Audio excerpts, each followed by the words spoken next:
Hello again. This is Iris with another episode of Buddha Bites. It's a gloomy day today. We are between holidays. I bought ingredients for the previous holiday that I still have that I need to get rid of. So say you're in my situation. Say maybe you have a relative who's not really feeling well. Maybe that person is you. Say you have kids and you need to get a meal down on the table quickly. Say you have an elder who may have chewing issues and you need to feed your elder a healthy meal. Well, the answer to all of those questions is soup. And soup is really easy to make, but many of us go out and buy this or something like it. Now, I bought this just to demonstrate to you. This is a savory chicken with white and wild rice. It is 18.8 ounces, and as far as I'm concerned, this is either 1 or 2 servings of soup. And it has some ingredients that most people can't pronounce. Worst of all, it cost me $3.99. So that's ridiculous. We can make our own soup. I'm going to take us into the kitchen to make a very simple soup that you can just take the ideas that I give you and sort of riff on it and make it your own. Now, if you're not comfortable with operating without a recipe, there are plenty of books. Like I had books. This was a Williams Sonoma book that was just about soups that gives you proper proportions. And there is another book that I pulled from my cookbook collection, the James Peterson book, Splendid Soups. And these are all a good jumping off point if you are not 100% comfortable. But I bet you by the end of this video, you will be. So let's go into the kitchen. So the first thing we do is we start out with a nice heavy gauge pot. And you'll see that I actually have this lovely thing that came with my pot collection that keeps your hand safe. And it also reminds you that you're dealing with a hot pot. I have had this heating for a little while. We're going to use a neutral oil. This is the olive oil that we used before that I still have some of. A decent amount. And we're going to let that heat up at a low temperature. Mine is at the electric stove too. Leave that alone for a while and let's come over to the cutting board. I pulled out one of the cutting boards. It's one of my favorites. This is a hinoki. This is a Japanese cutting board. It's very, very soft. Japanese cypress. I love this thing. I spent way too much money on it, but you're going to hear when I cut things how soft and gentle it is to the knife. Now, I'm going to show you some tips here.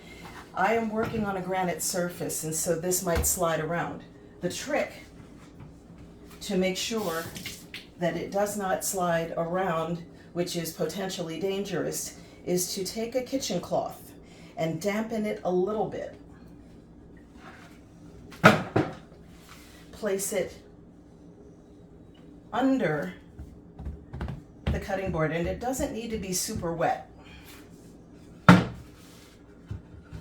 And this will move a lot less. Having said that, we take our very sharp chef's knife. I didn't mention before, but this is really a knife tutorial as well. And I have sharpened this. I honed it right before we started. What we're going to do is we are going to make what we call a mirepoix. M-I-R-E-P-O-I-X.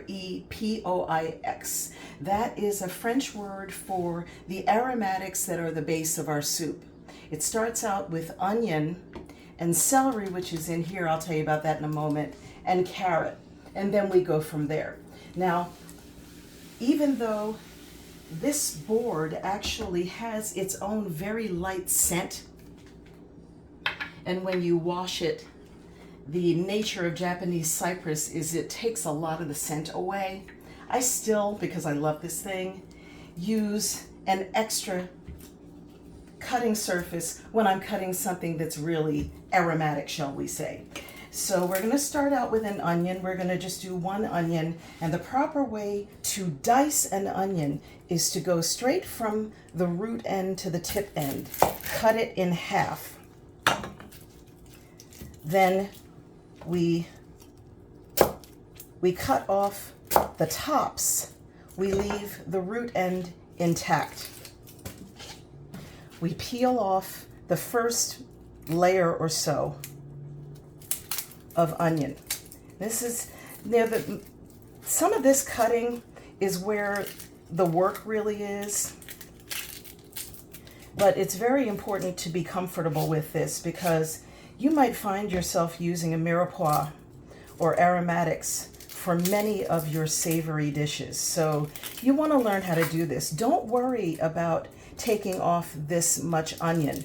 If you bother with trying to take off this skin, it's really just a pain in the neck and it's not worth your effort. So just get rid of that top layer and go on with life. Now, you take your onion, I'm going to demonstrate this twice because I have two halves, and you make horizontal slices. Now, I'm only going to make two because this is for a soup and we want to have big chunks of things in this soup. So we make some horizontal slices, keeping our hands safe and out of the way, and then we turn it. And then we make the vertical slices. This gives us, when we cut down, our dice. You see that? So we'll just cut through all of this, and they tend to fly all over the place, such is life. Cut it until you don't feel safe cutting anymore. Don't be a hero. Stop. Once you get to the end of it, you can just simply cut around and get rid of the root. So I'm going to put this in the pot and we're going to do the other one. And around this time, we can start to turn up the heat. So again, we have the root end intact, and I keep the root end intact because it keeps the onion from falling apart as you cut it. So again, keep your stabilizing hand safe.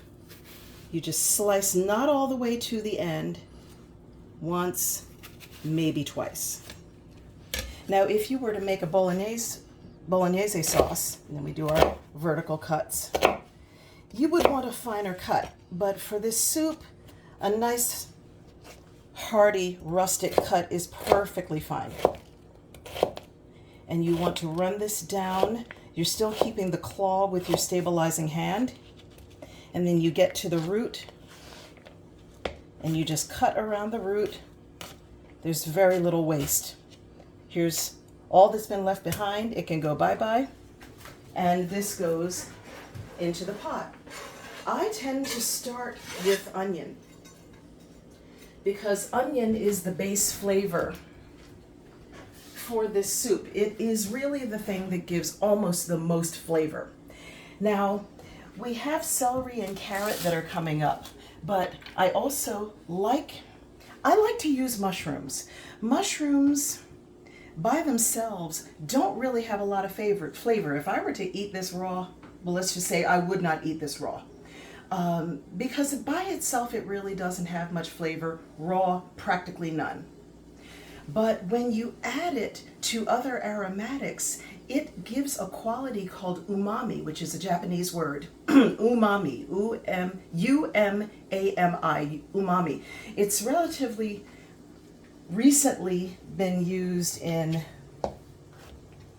American culinary language.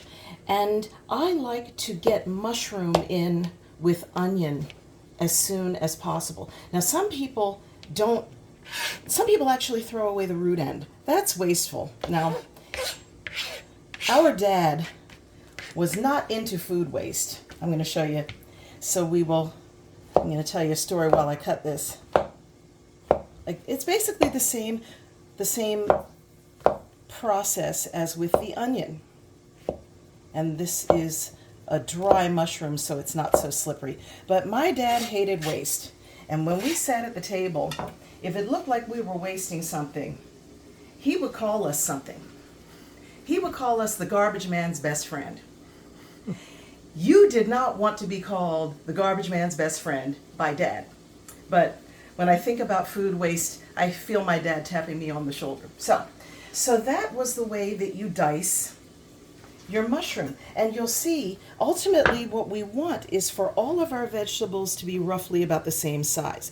Now, I think I use my first knuckle on my thumb, my first joint on my thumb. This is approximately 1 inch on most people. So this is going to be about a 1/2 inch dice, which was about the size of the onions that I cut, which are beginning to sweat. You don't really need to get a lot of color on these onions, and you kind of don't want to. You want them to have a little bit of a gloss to them, and you want to saute them until essentially you can smell them. That, I think, is a great time to add your mushroom. But it's not just that one mushroom.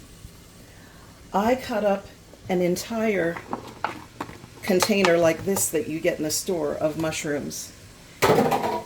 And you will notice when you cook this that these mushrooms impart a flavor, an aroma already, well, a flavor eventually, an aroma right now, to the onions that gives it such a nice savory quality. So that's why I put it in before I put in much else. So we're going to let them do their thing in there, and we'll get back to the cutting board.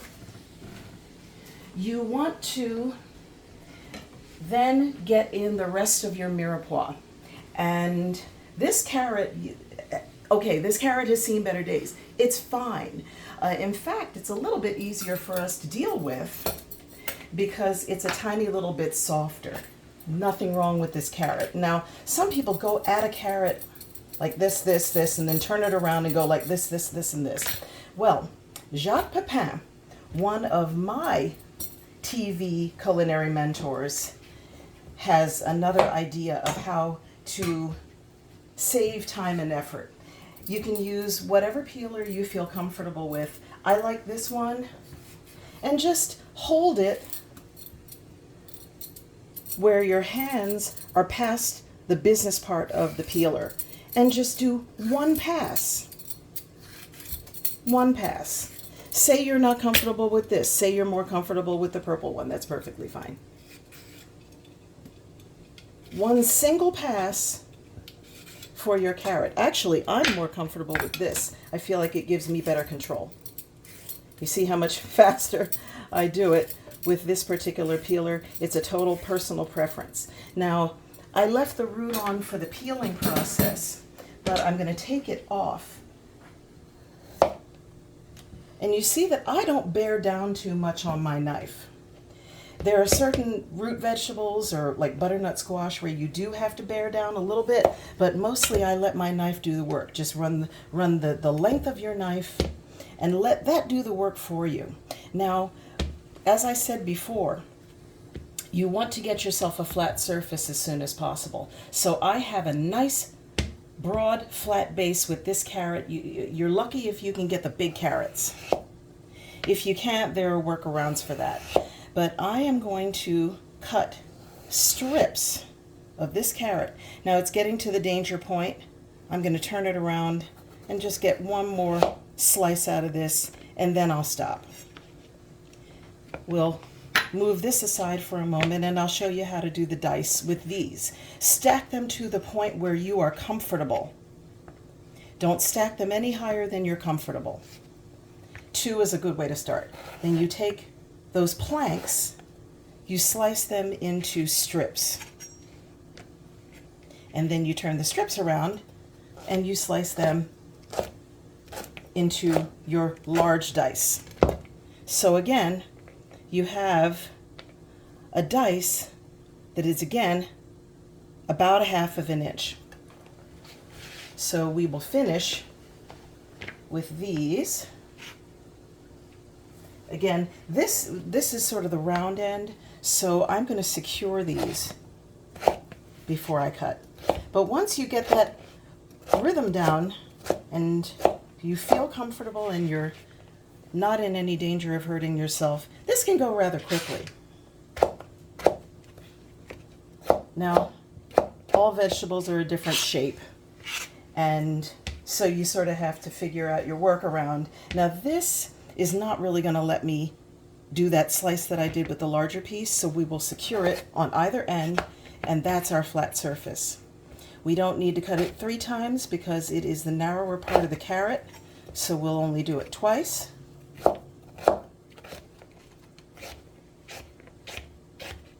And you've broken down a complete large carrot, which is now going to go in the pool with the onions and the mushrooms. And by the way, you can really use whatever onion you like. I used the purple onion not just because of the reason that you may think, but it also has a nice sweetness to it. You can use white onions, Spanish onions, whatever you like. But I like don't you like the color of this? This is already making a nice color. And so we're going to add in the rest of the carrots that I cut earlier and get them sweating along with the rest. So, next thing, celery. That is the final part of the mirepoix. Now, I have it in foil because this is a trick that I learned. If you keep your celery in the refrigerator just in the plastic or uncovered, it gets limp. If you wrap it in foil without washing it, but wrap it in foil, it will stay crisp longer. So we'll get rid of that. It's just in the way. So I love it when I can find the celery that has the leaves on the end. People throw away the leaves. They're the garbage man's best friend. The leaves have flavor. In this case, I went to the store and I could not find any celery with leaves. So this is what I ended up with. So we take the nasty ends off. And you want to pull a little bit more celery than you think you need because you're going to be getting rid of about this much of it. Again, we're aiming for that 1/2 inch cut. Now, I'm just going to start right here and come down there because this is already about 1/2 inch. And then we go where it fans out at the end. I'm just going to cut it a tiny little bit. And then we have our dice. I'm cutting a large dice because I'm going to be cooking this for a little while. So it has time to cook down. And again, it gives you a nice hearty soup with nice texture. So the celery, the final part of the mirepoix, goes in, along with the rest of the celery that I cut before you got here. And we'll get that going. We have not added any liquid just yet. Look at the gorgeous colors of our soup that is not quite soup yet. Now, again, these are the basic ingredients for a lot of savory applications. You could turn this into many, many things. For now, we're going to leave it alone. And we're going to get this out of the way. You and I had a discussion about garlic. And we got to the point where we were snipping off the tip, smacking it, and releasing the garlic clove.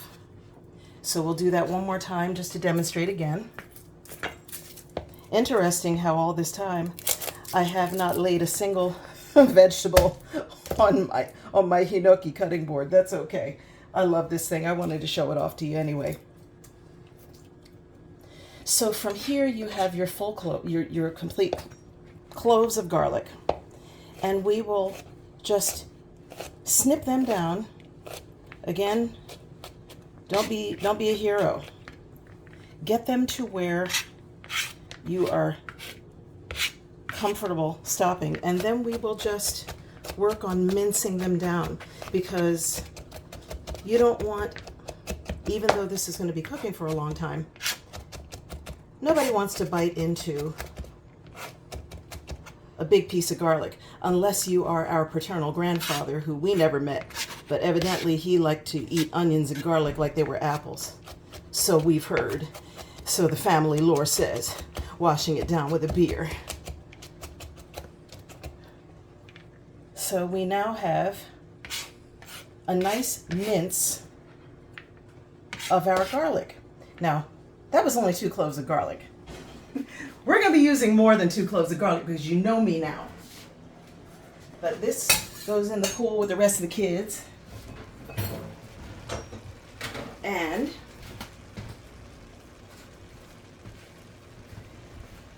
I think I might have minced up, this might be an additional maybe 4 cloves of garlic. Now again, this is a savory soup and we're making a lot of it. So it's okay to use a lot of garlic. And garlic is so good for you, especially if you're not feeling great. Our mother has a major aversion to garlic. And for the sake of her health, I try to slip it to her from time to time, regardless of what she says. Now, I have garlic hands. How do we get rid of garlic hands? First of all, and this is part Julia Child, cold water, not hot water. And stainless steel. Now this was a stainless steel, sort of a garlic scent remover that I got along with another piece that I had bought. You don't necessarily need this piece, but the smell from my hands, the smell of garlic is gone. Now, if you're feeling like a cowboy, which from time to time I do feel that way, this is also stainless steel. So you can take, if you feel safe, I'm staying away from the business end of the blade, and you can actually get the scent of the garlic off of your hands by rubbing it up against any stainless steel that you have. So that is the beauty of having a good stainless steel knife. After that, you want to wash your knife almost immediately. And now that you've gotten the scent off, you can use hot water. Try to use a brush and try to wash it as soon as possible, because you don't want the sugars from your food, especially the onions and garlic and carrot, all of those have sugars in them, whether you know it or not. You don't want those sugars sticking to your knife and making you have to bear down in order to clean it. So you want to clean this thing as soon as possible. You want to wipe it off. You don't want to put it in your dish drainer. And you want to put it directly in your knife block or back in a safe place. So we are finished over here for now. We're going to go back to our beautiful mirepoix. And we are going to add some things to it because, again, this is Iris telling you, folks, season your food. So we are about to go right over here with some seasonings. Bay leaves. Now, these bay leaves have been around for a little while. If they were fresher, I would probably just stop with 1.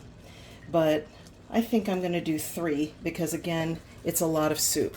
Now, these also add to the umami flavor of your soup. They are, I like putting them in as early as possible to get all of the flavors introduced as soon as possible.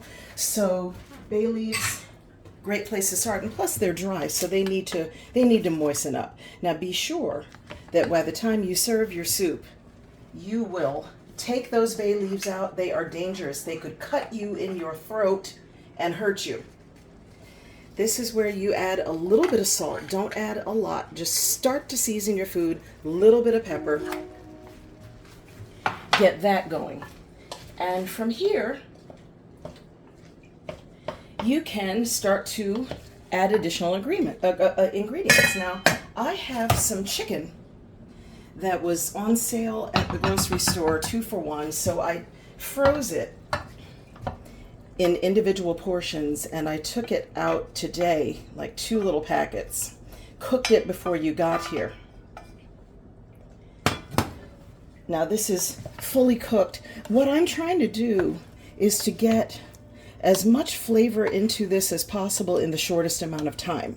You could have put in the chicken raw, but that takes up a little bit of extra time in the cooking process, so I cooked it first. This is a good place to begin to put in stock. So I'm going to take, now this bone broth was a bit of a splurge. My little post-it note says that I paid $4.99 for it. But again, remember that that little can that was about half this size was like $3.99.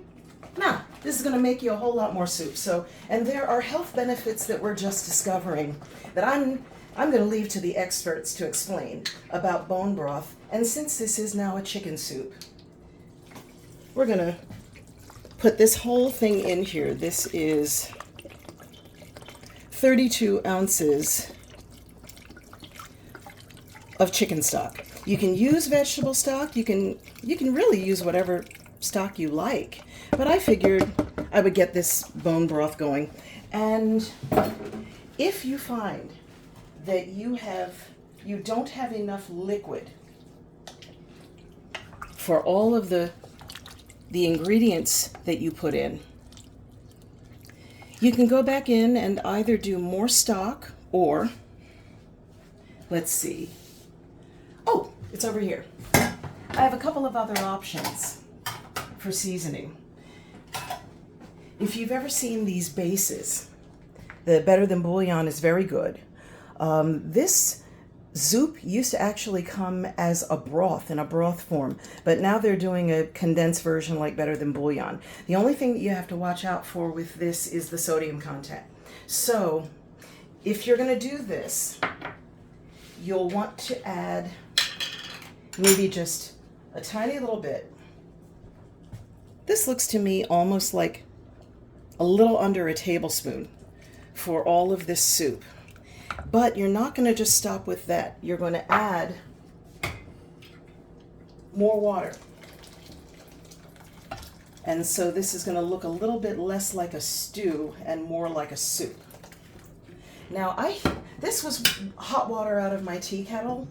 You could put in cold water, that's perfectly fine. But again, that slows down the cooking anytime you put something cold in something hot. So you have that. There's still a whole lot more seasoning to do. We want to get as much nutrition into this soup as possible. So I went out and bought some cannellini beans. I try to put beans in all of my soup because it adds nice bulk and fiber and nutrition. Again, I'll leave it to the experts to explain the value of beans in your diet. I actually rinsed these from the fluid that it was stored in, and we're going to put in a whole can of cannellini beans. You can this recipe of sorts is easily made with pantry staples, stuff that it's easy to keep around the house. As a matter of fact, if you didn't have time to cut the carrots, you could use canned carrots, you could use canned mushrooms. You know, I just like the idea of having as many fresh ingredients as possible, and we are already at the top of this. So we have added salt, we've added pepper. We are going to go easy on the seasonings right now. We're going to season to taste. What I have is leftover rice pilaf that was sitting in my refrigerator. It's at room temperature right now. So again, we are adding to the old expression, the soup that eats like a meal. That's what this is really going to do. I'm not going to put it all in because you see I'm getting close to the top. But now, remember that can of soup, that $3.99 can of soup that was chicken and rice? We have our version of it that's far better. Now, I discovered on the interwebs this salt alternative. I'm laughing at it, and I'm going to tell you the reason why in just a moment. This is called Salicornia, and it has that, again, the salty quality and the umami that we were talking about. It also is enriched with magnesium, copper, vitamin B3, This is a wonderful salt substitute. I was hesitant to try this because, again, Dad's tapping me on my shoulder. When we were little, Dad bought this stuff called salt substitute. It was potassium. It was pure potassium. It was the nastiest thing I've ever tasted. And we knew when he was making potatoes on a Sunday morning, he would add this salt substitute. But this has a nice quality to it. Almost a chlorophyll quality. And it tastes good. It's great in other green dishes that you make. It's also great if you want to put it on a raw tomato, like tomato slices. It is delicious on that. And this is going to add the savory, almost salty flavor without adding additional salt. So I have to say, these people don't know me and are not paying me, but I am all for this green salt, this Salicornia. So look it up. I have another idea.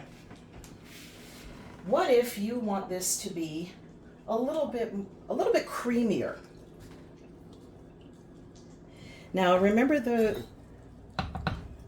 cannellini beans that are in this soup? What I did is I took another can of cannellini beans and I mixed it with stock and I ran it through my blender. And so if you add that to your soup, you will have a creamier consistency when it all cooks down. So we are going to let this cook down for a little bit. In the meantime, I am learning my lesson and we have our swap outs. So I am going to make some room for this to sit and do its thing over here while I show you a soup that I already made.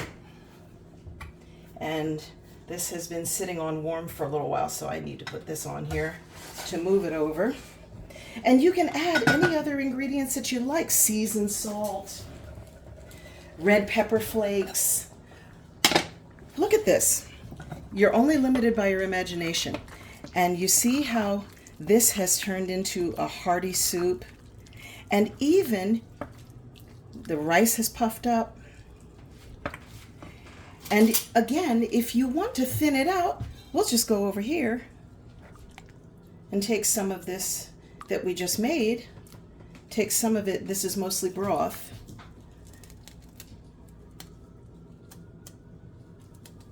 And thin this out a little bit. Look at that. So you have a nice, hearty chicken and rice soup that is ready to serve to the other Buddhas in your life, or the Buddha that is you. So let's spoon this up and take it out to eat. So now we have a homemade hearty soup, and we have a lot of it so that we can package quite a bit of it up and save it for another rainy day. I wanted to share with you that when I made this, I actually added a little bit of flavor by putting a tiny little bit of tomato paste in there. And here's another option to freshen it up nicely. This is just chopped fresh spinach. So if you want to boost the already high nutritional content, you can serve this with some nice fresh spinach that's going to wilt right into your soup. How do we add to that? Well, remember that beautiful chunk of Parmigiano Reggiano that we used a few weeks ago? You can just add a nice little snowfall of fresh Parmigiano Reggiano to your soup. And if you like at the restaurants, you add a little bit of freshly ground black pepper. You can serve this with a salad, or because there's so many, nice vegetables in this, maybe you don't even need a salad. Maybe you want to serve it with a sandwich. Maybe you want to serve it with the crackers of your choice.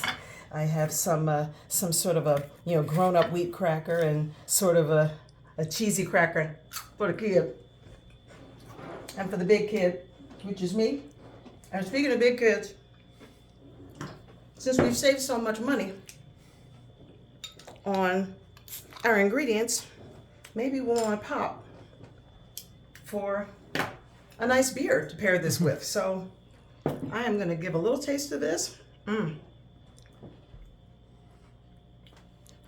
Super, super hot.